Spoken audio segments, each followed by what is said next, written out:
రైతుకు పాడి పంట అనేది ప్రముఖమైనది. తెలంగాణ రాష్ట్రంలో ఎలినో లాంటి పరిస్థితులు నమోదు కావడం, ఇలాంటి పరిస్థితులలో పంట అనేది కొంత ఇబ్బందికరమైనటువంటి పరిస్థితులున్నాయి. ఇలాంటి పరిస్థితులలో రైతుకు వ్యవసాయ అనుబంధ రంగాలైనటువంటి రంగాలు చూసుకున్నట్లయితే ఈ గొర్రెల పెంపకం, మేకల పెంపకము, దానితో పాటు గ్రామీణ ప్రజలలో ముఖ్యంగా ఉపాధి రంగంగా ఉపయోగపడుతున్న రైతులకు గాని, ఇటు నిరుద్యోగులకు గాని ఉపాధి రంగంగా ఉపయోగపడుతున్నది చూసినట్లయితే పెరటి కోళ్ల పెంపకం. ఈ పెరటి కోళ్ల పెంపకం అనేది ముఖ్యంగా మన నాగరికతలో చూసినట్లయితే దేశావళి కోళ్ళు అనేవి పెంపకం చేపట్టడం జరిగింది. దేశావళి కోళ్ల పెంపకం చేపట్టడం వల్ల గుడ్లు అనేది ఉత్పత్తి అనేది తక్కువ రావడం, గుడ్డు సైజు కూడా తక్కువ ఉండడం. దేశావళి కోళ్లు 35 నుండి 45 గుడ్ల వరకు ఉత్పత్తి చేయగలుగుతాయి. దీనితోటి వినియోగం కంటే కూడా ఎక్కువ మన కోడిపిల్ల చేయడానికి వచ్చినటువంటి గుడ్లను వినియోగించడం జరుగుతూ ఉంటుంది. మాంసకృతుల లోపం అనేది అధిక మొత్తంలో గ్రామీణ ప్రజల్లో ఉంది కనుక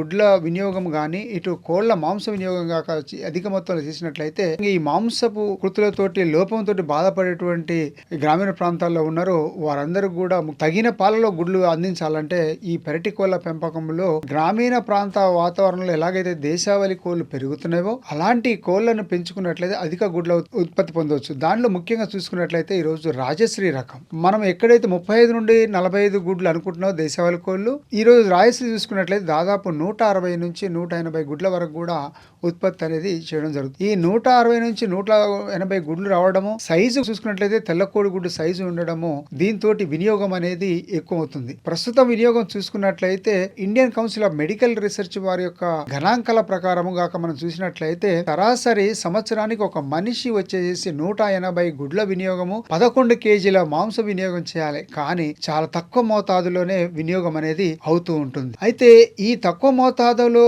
వినియోగం కావడంతో ముఖ్యంగా అధిక గుడ్ల ఇంకా ఉత్పత్తి చేసేటువంటి తెల్ల రకం కోళ్లు గాని, ఇటు మాంసం ఉత్పత్తి చేసే బాయిలర్ కోళ్లు గాని, గుడ్ల ఉత్పత్తి చేసే లేయర్ కోళ్లే గాని బయట ఉన్నటువంటి వాతావరణ పరిస్థితులకు ఈ తెల్ల ఈకలు కలిగినటువంటి కోళ్లు అనేవి తట్టుకోలేవు. దాంతో పాటు కాళ్ళు చాలా చిన్నగా ఉండడం వల్ల ఈ గ్రామీణ ప్రాంతాల్లో ఉండేటువంటి ప్రెడేటర్స్ ప్రాబ్లం ఉంటుంది. కుక్కల నుంచి గాని, పిల్లుల నుంచి గాని, గద్దల నుంచి గాని ఈ ప్రమాదం పొంచి ఉంటుంది కనుక దాని నుండి తప్పించుకోవాలంటే కాళ్ళు పొడిగి ఉండాలి. కానీ ఈ తెల్ల కోళ్లకు చూసినట్లయితే కాళ్ళు చిన్నగా ఉండడం వల్ల ప్రెడేటర్స్ ప్రాబ్లం అనేది ఎదురవుతూ ఉంటుంది. దాంతో పాటు మన దేశవాళీ కోళ్ళు చూసుకుంటే కాళ్ళు పొడుగునే ఉంటాయి, కానీ మాంసంలో చూసుకున్నట్లయితే ఎముకలు ఎక్కువ ఉండడము, మాంసం అనేది తక్కువ ఉండడము, గుడ్ల ఉత్పత్తి కూడా తక్కువ ఉండడము, దీంతో రైతాంగం వచ్చేసి వినియోగం తక్కువ ఉంది కనుక దానికి ప్రత్యేకంగానే ఈ రోజు పివి నరసింహారావు తెలంగాణ పశు విశ్వవిద్యాలయం వచ్చి ఈ యొక్క రాజశ్రీ కోళ్లను అభివృద్ధి పరచడం జరిగింది. ఈ రాజశ్రీ కోళ్లు ఎలాగైతే దేశావళి కోళ్లు మన గ్రామీణ ప్రాంతాల్లో పెరుగుతూ 160 నుంచి 180 గుడ్ల వరకు ఇవ్వడము, ఆ గుడ్లు చూసుకున్నట్లయితే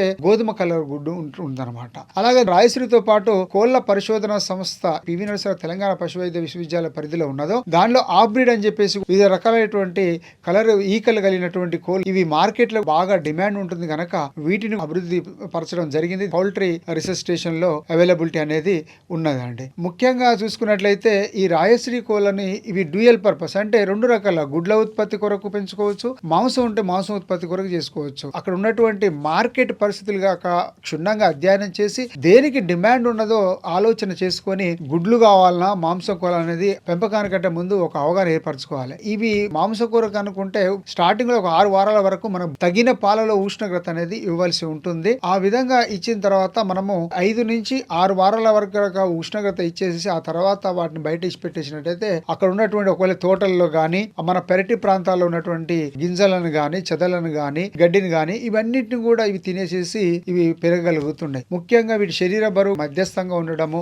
వ్యాధి నిరోధక శక్తి కూడా అధికంగా ఉండడము. దీనిలో చూసినట్లయితే స్టార్టింగ్ లో వచ్చేసి మ్యారెక్స్ డిసీజ్ అని, ఆ తర్వాత కుక్క రోగానికి సంబంధించిన టీకా గాని, మతల్లికి సంబంధించిన టీకాలు మాత్రం వేసుకొని ఈ వ్యాధులు రాకుండా ఈ 3 టీకాలు మనం వేసుకోవడం జరుగుతుంది. ఈ గుడ్లు గోధుమ రంగు కలర్ లో ఉండడం వల్ల గ్రామీణ ప్రజలు కూడా అధిక మొత్తంలో ఇష్టపడడం జరుగుతుంది. రాయశ్రీ కోళ్లకు బ్రతకగల సామర్థ్యం కూడా అధిక మొత్తంలో ఉంటుంది. అయితే ఇవి పొందడానికి కావాల్సినటువంటి వాళ్ళు కోళ్ల పరిశోధన సంస్థ రాజ రాజేంద్ర నగర్ లో ఉంటుందండి. ఒకరోజు కోడి పిల్లలు కావాల్సినటువంటి రైతులు ఎవరైతే ఆసక్తి కలిగి ఉన్నారో వారు సంప్రదించవలసినటువంటి నంబర్ చూసినట్లయితే 8309111540 నెంబర్ ని గాక సంప్రదించినట్లయితే మీకు తగిన వివరాలు చెప్పడం జరుగుతుంది.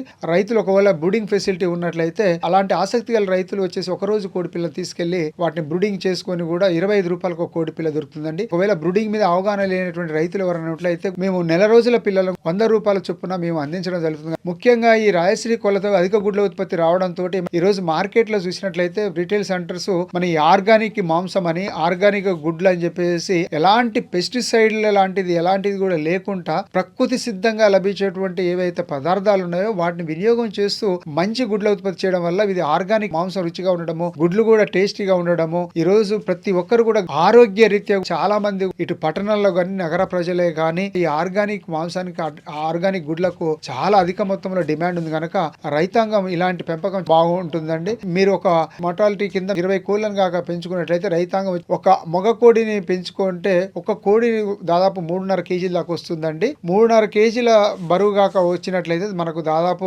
1575 రూపాయల దాకా మనకు వచ్చేటువంటి రాబడి. పెట్టలం కాక పెంచినట్లయితే గుడ్లు పెట్టిన తర్వాత అమ్మినట్లయితే 2.5 కేజీల దాకా వచ్చేసి దానికి 400 రూపాయల చొప్పున కేజీ అమ్మినా గానీ 1000 రూపాయల వరకు, తక్కువలో గుడ్లు వేసినా కానీ 160 నుంచి 180 గుడ్లు అంటున్నాము. ఒక సంవత్సరానికి వచ్చేసి 140 గుడ్లు వేసుకున్నా గానీ 10 రూపాయల చొప్పున ఒక గుడ్డు అమ్మినా గానీ 1400 అంటే ఒక పెట్ట నుండి దాదాపు 2400. దీనిలో మనం ఒక 4% చనిపోవడాలు కూడా ఉంటాయి. ఒక 4% వరకు కూడా మొటాలిటీ తీసిన తర్వాత ఒక 20 రాజశ్రీ పుంజులను పెట్టాలని గాక పెంచినట్లయితే పిల్లలను కొనుక్కోవడము, ఆ తర్వాత దానిలో వచ్చేసి రవాణా ఖర్చులే గానీ 5 నుంచి 6 వారాల దానా ఇవ్వాల్సి ఉంటుంది కనుక దాని ఖర్చు ఇవన్నీ చూసుకున్నట్లయితే దాదాపు మీకు 7000 రూపాయల వరకు ఖర్చు అవుతుంది. దానితో పాటు మరణాల శాతం తీసేసిన తర్వాత రాజశ్రీ పుంజుల నుంచి గానీ పెట్టల నుంచి గానీ చూసినట్లయితే మొత్తం ఆదాయము 31,800 రూపాయలు వస్తుంది. ఖర్చు 7,000 రూపాయలు తీసేసినట్లయితే నికర లాభం వచ్చేసి సంవత్సరానికి రాజశ్రీ కోళ్ళను కాక పెంచుకున్నట్లయితే రైతాంగం దాదాపు